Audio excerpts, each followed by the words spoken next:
performer.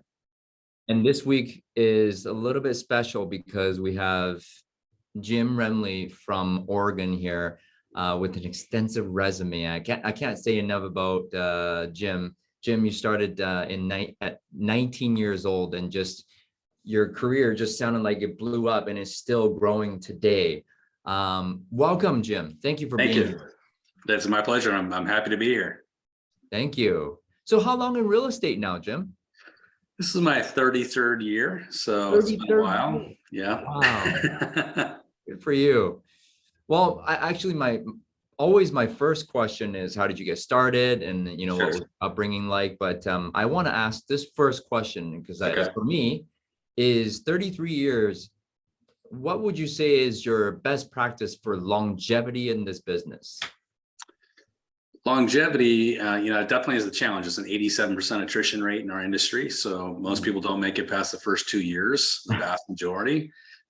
So if you can get past that first 2-year mark, it's a good signal that you're probably going to be able to continue on and have a career. But getting past that 2-year mark for most people is extremely difficult, right? So I think for everyone, the best thing is, don't think that you're just going to come out here and just crush it without having, training and mentoring and coaching. You need all those things to succeed at a high level. You got to remember that success leaves clues, and the people that have gone before you have made all the mistakes that you could make. But if you learn from them, you won't have to make as many. Yes. I love that. I love that. That's it. I mean, I think the key to longevity is also being a student. Of course, in 33 years, the industry is completely revolutionized several times over. Yeah. And you have to keep up. I mean, that's one challenge for agents too. It's just keeping up with the technology and the practices and the state of the art. Not being on the bleeding edge, because there's a bleeding edge of technology, but being on the cutting edge. Right. And my definition of that is, being at least where your customers are. And so if your customers are using a certain level of technology, you need to be using it, or maybe a little bit earlier than that. A little bit earlier. So you're a little bit ahead of the game, but you don't want to be so far out ahead of the game that it doesn't make sense. Yeah, you got to meet them where they're at. Meet them where they're at. So getting past the second year, but now 33 years, I guess my next question is, what keeps you inspired today to do what you do still at such a high level, growing the brokerage, still contributing to agents? Are you still in production as well? No. We have 3 offices, 225 agents. And so we did $1.4 billion in business last year. So yeah, I don't think you would be in, just a random question there. So what keeps you inspired today?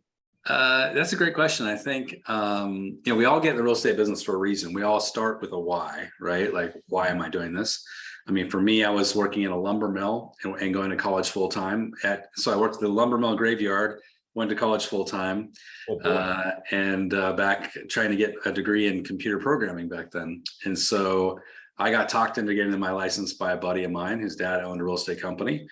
And I thought it would be a good path because I was very entrepreneurial. And I just fell in love with the industry, and I fell in love with the ability that the idea that, there's unlimited income. It's all related to your commitment to work and commitment to excellence, how well you're willing to really go for it. But your why changes. When I was a young 19-year-old kid getting in the industry, my why was, hey, I want to make $1 million. I want to own my first house. I want to own several rentals, and that kind of thing. Yeah. The kind of, I want to have cool trips and nice cars and all that kind of stuff. Yeah. And what happens is, if you have some success in this industry, you achieve all that, and then what, right? So there's what I call a miserable level of success that a lot of top agents suffer through. And these are the people that are alcoholics, that have multiple divorces, their kids can't stand them, yet they're the top producer at their company, And so that miserable level of success is you just setting goals based on last year's performance. So an example would be, I did 20 million last year, so this year I'm going to do 25. Right. And it just notches on a belt. There's no reason for it. Like, who cares? It's just money in the bank. You don't even care about the money. You just want to be number one again. Right. So, and people like that they go home to empty houses that are completely miserable. You can tell in every transaction dealing with them that they're miserable people. So you have to figure out every single year, for this year, what's my why? Why am I doing this? Hmm. What's going to get me up at 5 o'clock in the morning, work out, write my to-do list and go crush the day every single day this year. And that's going to change. So the idea is that your why is dynamic. For me, I've kind of went and did different things inside the industry, because we've got a million different paths we can take. We can go into leadership. We can grow a team today. We can specialize in the different areas of the market. We can do just so many different things. So I just find, hey, what's exciting for me, and what do I want to accomplish inside and outside the industry? So that's my answer there. Yeah, that's huge. So really your why changes all the time. That's what keeps you inspired today. And today it seems to be more fun because you built something worthwhile, and then you could do a lot of things that are parallel to what you're doing right now and still make it fun. For a producing agent, that's all they do, sell homes. I get this question a lot. How do you make real estate fun? Yeah. Well, that's a great question. I mean, I think part of it is, well, fun is a relative term, right? We're always having more fun when we're making more money, because, if we're not making money, this is pretty miserable business. So we first of all got to figure out, and I call it your algorithm of success. So if you look at the top teams in America, and I coach a lot of the top teams in America, people doing 140 million, 80 million, $100 million in business. And when we look at these top teams, what they've done is they figured out their personal algorithm of success. And what I mean by that is they have a system that they're running in their business.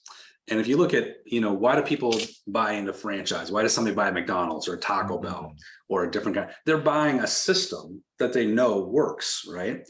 And so the trick here is I can't just come into this business and just kind of halfway have no plan and react every day and try to think I'm going to do 5 or 10 million or $20 million in business.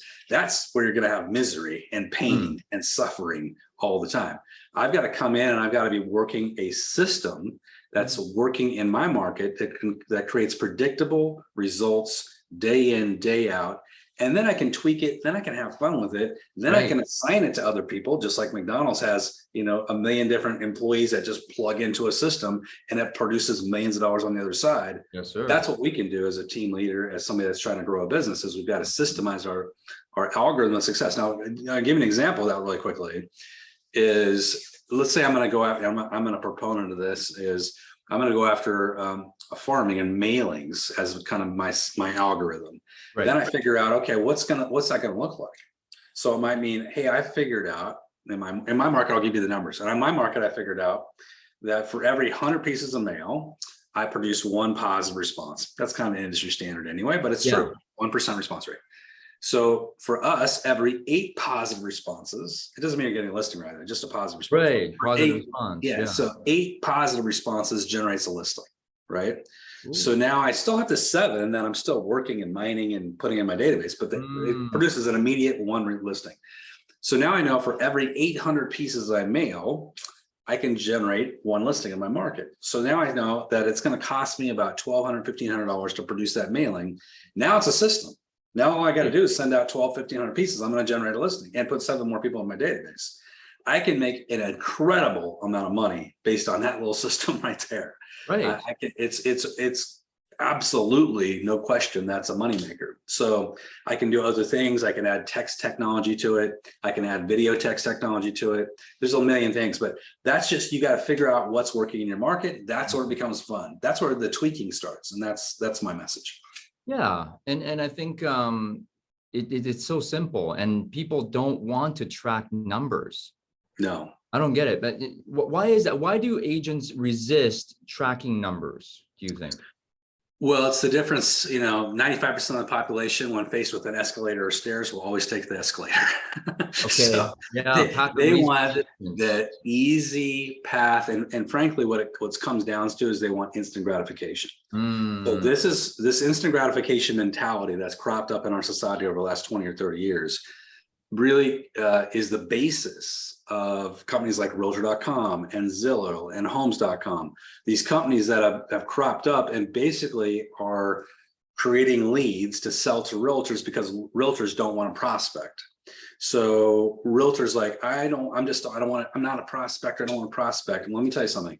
If you can't figure out prospecting and lead generation on your own without paying for leads, you are not going to survive in this business long term. You will not be here 30 years from now. You probably won't be here 2 years from now. You've got to figure it out and not buy leads. If you're buying leads, you are on a express elevator down. And I'll give you an example of that. Of 10, 20 years ago, when I saw Zillow and Realtor.com starting, they were selling about 5 to 10 million leads a year to realtors. Wow. And there was about 5 million sales happening. So back then, it actually was a pretty good deal. You buy a lead, it's a pretty solid lead. You got a pretty good chance of selling it. Whole teams, even today, bought into that concept, started buying leads for their teams, and are still doing so today. And they're going to get crushed with this. Because what's happened is the lead quality has gone down like a rock over the last 10 years. So today you might, first of all, they're selling 200 million leads to realtors this year, and there's still only going to be about 5 million transactions. So your close rate on these things is now less than 0.5%. So what that means is if I get 100 leads from Zillow, which I purchase, I've got to grind through 99.5 to get to one closed transaction. The ROI on that, and people have figured this out, is a negative 32%. For every dollar I get, I'm losing $1.32. That makes sense. So those are the kinds of things that drive me crazy. We got to get away from instant gratification. We've got to dive into lead generation. I'm in control of. Oh, wow. Guys, if you did, thank you everyone for being here. That was worth the call right there. Back to the fundamentals. If you don't figure out prospecting, you're not going to be in the business 2 years from now. I have a problem with agents who coach agents to say, you don't need to call people. You can just get leads off of social media and you can make $1 million. Well, what do you say to that, Jim? Well, I think social media, the trap in social media is that it's a cursing and a blessed in some ways. First of all, I'm an advocate of social media, but here's where I'm an advocate for it. I'm an advocate for it where it serves the purpose of you being in front of your own database more frequently. So it adds a touch point to your own database, right? So, and I'm a big believer in this, that if I've got 1,000 people in my database and I need to touch them 20 to 50 times a year to make sure that I'm going to get their business and get my referral business, part of those touches can be through social media, and it's completely appropriate, and you should be doing it, okay? Right. Here's where you see coaches out there selling systems like, I'm going to show you how to buy Facebook ads and Instagram ads and TikTok ads and these things, and it's going to generate enough business for you to make a living through that. I doubt it. Not in my experience in training the best agents in America. My feeling on that's kind of a fool's errand, and I just don't see it working effectively in my markets and the people that I serve. I do think that those Instagram, Facebook ads, they work to build to bring people in.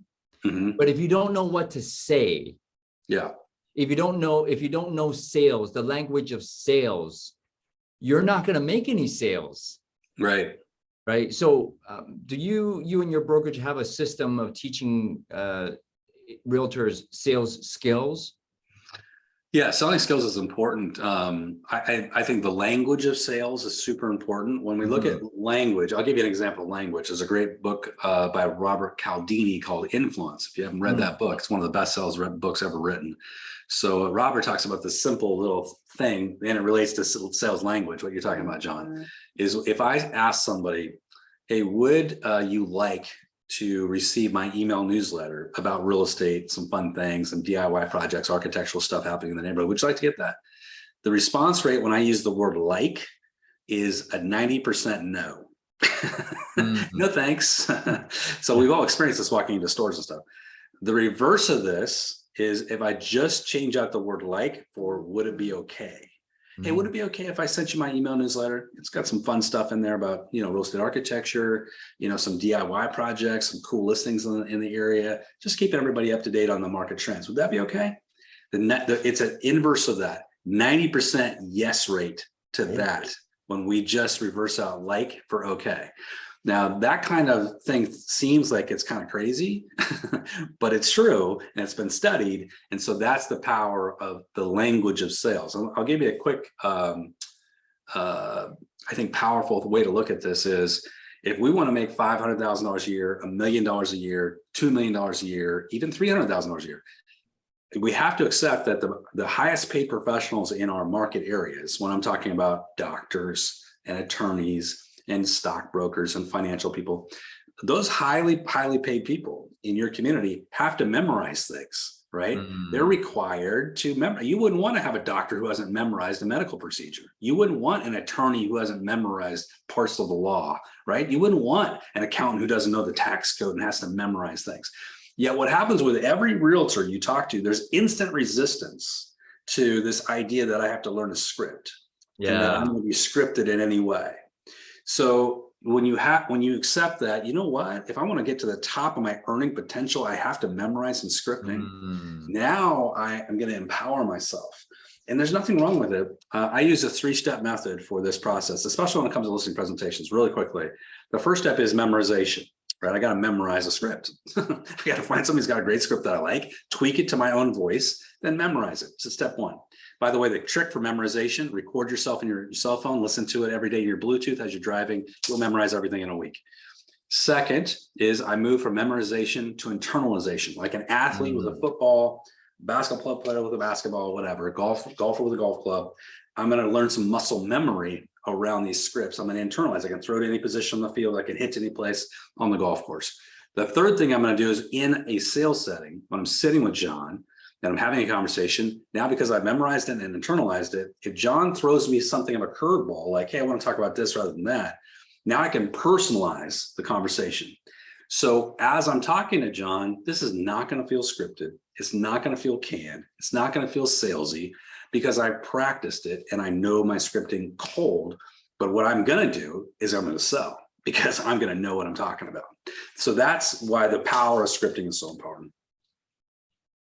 People want to go in instantly to personalize, Jim. Yes, right. They skipped the memorization and internalization, and then they want to go straight to personalization. Yes. I think that's a mistake. How do we get agents to buy into more of this process called language of sales and scripting? Well, I think one of the best ways to kind of get it across is when you are in a sales setting and you're on the other side, right? You're the person being sold, we'll call it that. Yeah. And you have a person trying to sell you something, you sense either they have confidence or they don't have confidence. And confidence is going to come from, and it stems from, competence. Confidence is a direct relation to competence, right? So if I come and I start to sit with somebody and they don't have competence and they don't come across confident, we instantly can smell that a mile away, right? Wow. So this is the power of competence is really critical. So where do you get, so then the question is, where do I get competence? The way I get competence is through memorization, things we talked about. And it also comes from something else. If you read the book Outliers by Malcolm Gladwell, yes, Malcolm talks about the 10,000 hour rule, which everybody's heard of now. He kind of, pioneered that concept. But if you haven't heard it, basically, if you look at all the masters in any profession, athletes, sports, musicians, all of them, most of them, the world-class ones for sure, have practiced their craft 10,000 hours. So this is a great lesson for agents, is this. If I were to ask you in the year 2022, which we're all in 2022, how many hours have you practiced your listing presentation? Have you practiced it 1 hour, 5 hours, 10 hours? Have you practiced it 100 hours? I'm going to tell you, the agents that have practiced at 100 hours are absolutely masters of that presentation. They will always take the listing every single time. The agents that are phoning it in with the yellow legal pad, want to personalize on the fly, but come across not confident because they're not competent, will lose every time. Yeah. Well, with that being said, then what's the best script, in your opinion, in the industry right now for listing presentation? I would say the best script is the one that fits you best and is yesable for you. So at my company, my coaching company, we have a 17-page visually stunning listing presentation, and then we have a script for every page, right, that we've written, and we recommend that people memorize the script behind every page, and that will, enhance it. So I would say everybody needs to create a visual presentation and then a script for every page. Maybe you can find one from your coach, your trainer, or maybe you join one of our systems, and then you model that. But here's the key. You want to put it into your voice and make it yesable. What I mean by yesable is, imagine you're sitting on the other side of the table, and that script is being used on you, not in a bad way, just being said to you. Right. Would you say yes to it if you're on the other side, right? If you're on the side, well, yeah, that makes sense, right? For instance, I might say in my listing presentation, hey, you know what? One of the things that we always like to talk about with our clients is what we call the 3 Ps. So the 3 Ps are the kind of the 3-legged table that your ability to sell as your house sits on. And if one of these things is out of alignment, you won't sell. So number 1 in that 3-legged table is price. We got to get your price right. We got to meet the market where it's at, get that price right. Second, we got to get your product right, which is the house itself. And then we got to get the right promotion. We got to make sure that we're promoting the property properly in the marketplace. And then I've got an amazing marketing engine, this is what we call it, that will put your house in front of every buyer within 24 hours. But we definitely got to get the price and product right, because the best market in the world won't sell an overpriced property. It won't sell a property that's in bad condition. So on this condition issue, here's a question for you. And does this sound super canned to you? By the way, it just sounds natural, right? Because I said it a million times. You delivering what you usually say on a daily basis. It's just a conversation, right? Yeah. And so I will just dive into this whole conversation. Wow. The keys with a great presentation, by the way, is it's not a monologue. It's always a dialogue. So when I'm talking to somebody, 80%, unlike, we're not just going to be just talking. The idea is 80% of the time I'm listening, and it's a listening presentation. And 20% of the time I am presenting, or more importantly, asking a question. So I want to be asking questions, listening, preparing to ask another question, listening, preparing to ask another question, listening, and I'll put, of course, interject some scripting in there. But most of the time, this is a dialogue. And by having that dialogue and people hearing their own voice, they're going to feel completely engaged. They're going to feel comfortable. They're going to feel excited about working with you because you're really paying attention to their needs. My goodness. So selling is not telling. No. Selling is actually listening 80% of the time and asking questions. It is not a monologue. It's a dialogue. That's gold right there. Tell us a little bit more about this coaching program that you have. What does it entail? So we have 2 different levels of coaching. We have, we've got an incredible 20-week coaching program where I'm with you every day for 20 straight weeks.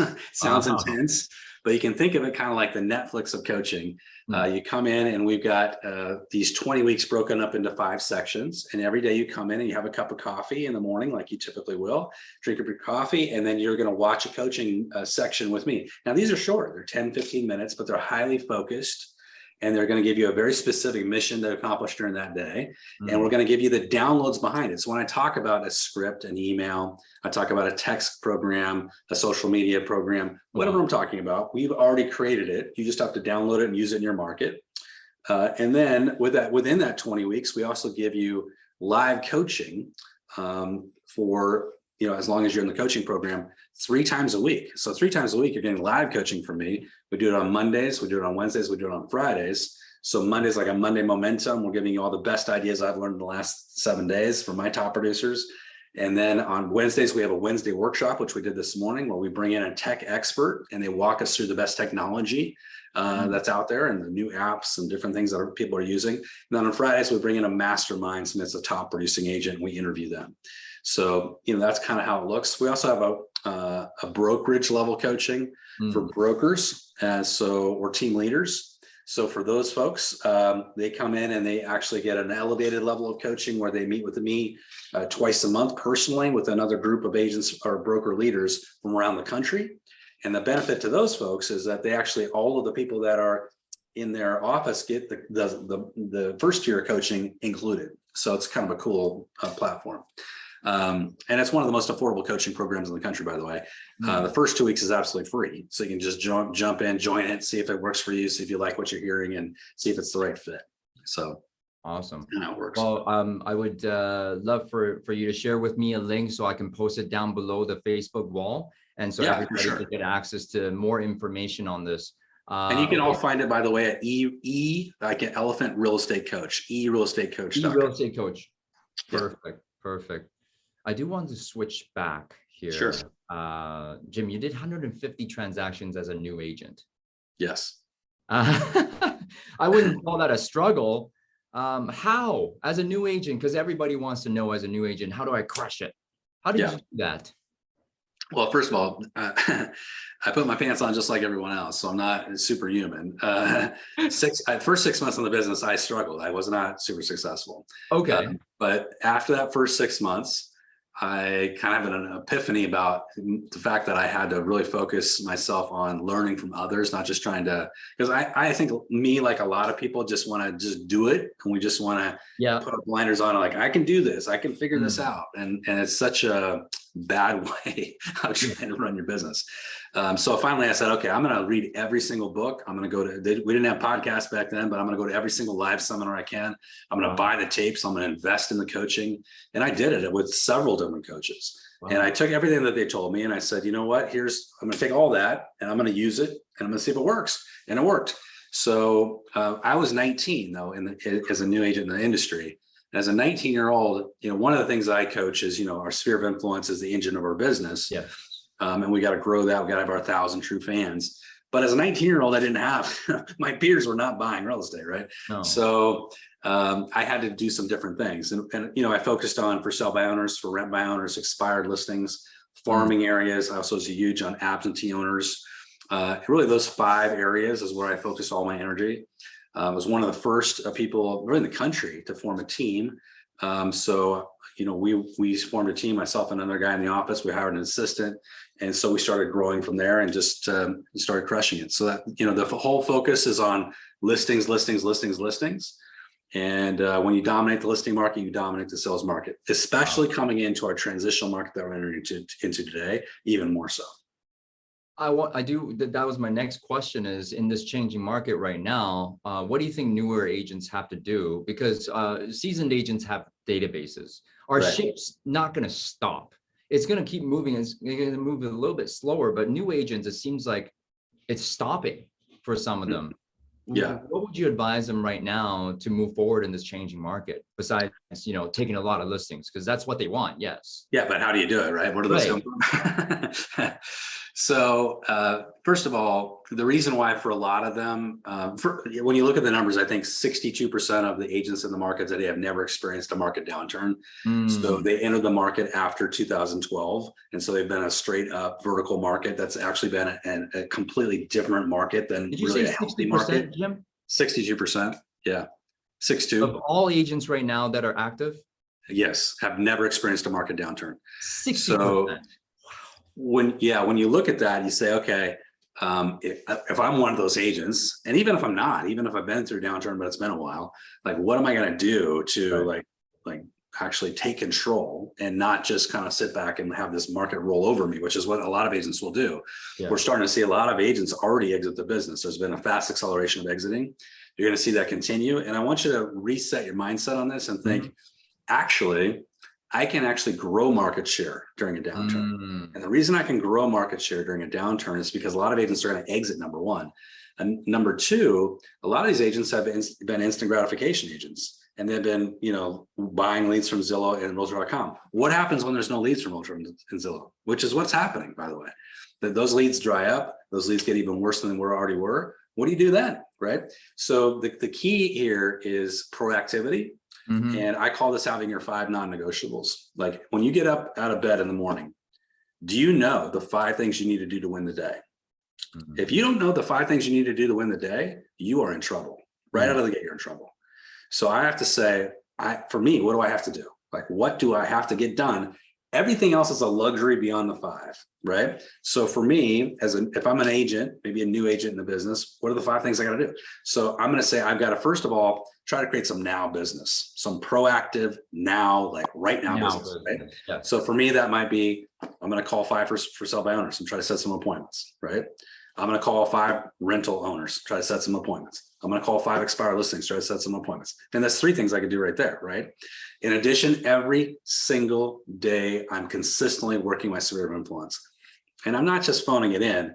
I have a set system I'm working that's very intentional, that's really focused in on building relationships. And I'll tell you something, we look at the top agents in the country, the people that are doing all these millions and millions of dollars of business, and you ask them where their business comes from. Inevitably, it's almost always their sphere. But when you talk about specific transactions, they'll say, well, yeah, I sold my buddy a house, I listed my friend's house, Yeah. I listed my pal's house. They're referring to their people, not as clients, not as customers, but as friends. And this is a whole different mindset among the top agents, the top echelon of agents in this country, is that they look at their database as friends and they treat them as such. And I want you to say to yourself, when you look at your database that you got right now, your 100, your 200, your 300, your 500, how many of those people consider you their friend, right? If the answer is, well, maybe 2 of them, well, you're not working your database properly because you're looking at them transactionally, not relationally. You have to change your mindset and say, I'm going to work at this relationally. I'm building relationships which lead to transactions, but first and foremost, it's a relationship I'm building. And when I open my mind, take my blinders off, your business will fundamentally change forever if I focus on that kind of concept. So, identify your 5 non-negotiables, thinking now business, but also pair that with your sphere of influence. Go now business, do now business, the for sale by owner, for rent by owner, expired listings, absentee owners, but you could be have farming. I mean, we have a whole list, investor marketing. There's a whole, it's probably 100 things I could do, but there's like 5 of them right there. Yeah. So 5 of them right there. While meanwhile, still being really cognizant of your database, be relational instead of transactional with your past clients and center of influence. Can't say this enough. Jim, I could talk to you for hours. We are out of time. How can we join your coaching and how can we join your brokerage if they're in your local area? First of all, to join the coaching, you can just hop over to erealestatecoach.com. First 2 weeks is free for individual coaching. And then after that, super, super affordable, less than you're paying for coffee every day. I guarantee it. So it's super, super affordable. Awesome. And then if the brokerage coaching, just reach out to me directly and we can set you up for that. We are in Southern Oregon. So if you have anybody that would like to, take a look at joining us, or you have referrals for us out here in Southern Oregon, we're just over the border from California, the first 2 offices at Ashland and Medford. And we have another office in Eugene. So we'd love to work with you on that side as well. Awesome. Well, Jim, again, I could talk to you for hours. Thank you so much for sharing your wealth of knowledge and your years of experience. Thank you, sir. And hope to see you soon. All right. Have a great day, guys. Have a great day. You bet. Bye-bye.